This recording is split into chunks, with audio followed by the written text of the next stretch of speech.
Mantan kiper PSIS Semarang bernama Puji Raharjo kini menjadi tukang pijat untuk memenuhi kebutuhan keluarga.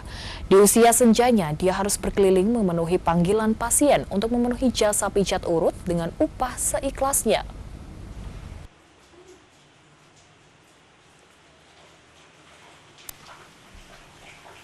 Pria lansia yang tengah memijat pasien ini sekilas tak ada bedanya dengan tukang urut pada umumnya. Namun ia adalah mantan kiper PSIS yang telah mengharumkan nama kota Semarang dan kancah dunia persepak bolaan nasional maupun mancanegara.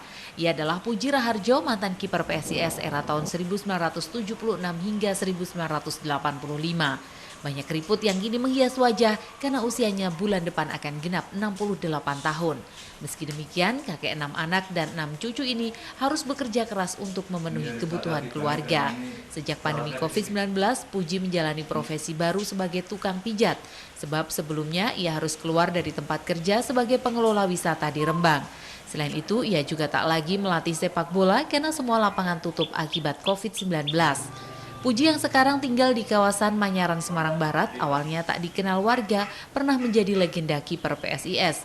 Saya pernah tanya sih sama Pak Puji, "Loh Pak, kok pijitnya sampai enak gini, terasa pokoknya badan capek kok langsung enteng gitu." Terus, "Iya Mbak," terus beliau cerita, "Dulu saya emang sempat di PSIS, tapi saya tuh udah ngeh gitu loh Mas."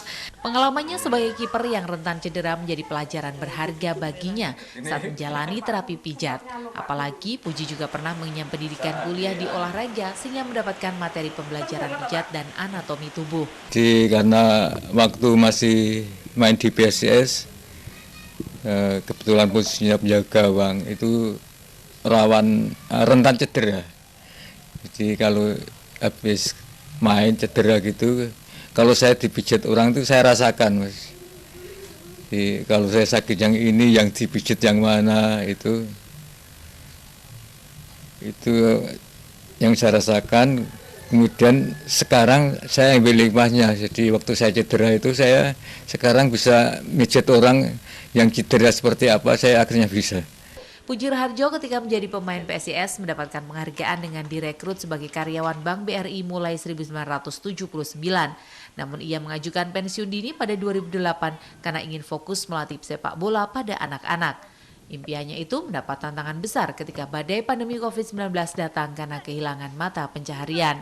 Baru setahun terakhir, kerinduannya melatih sepak bola kembali terwujud setelah pandemi mereda. Dari Semarang, Taufik Budi Nur Cahyanto, Tim iNews melaporkan.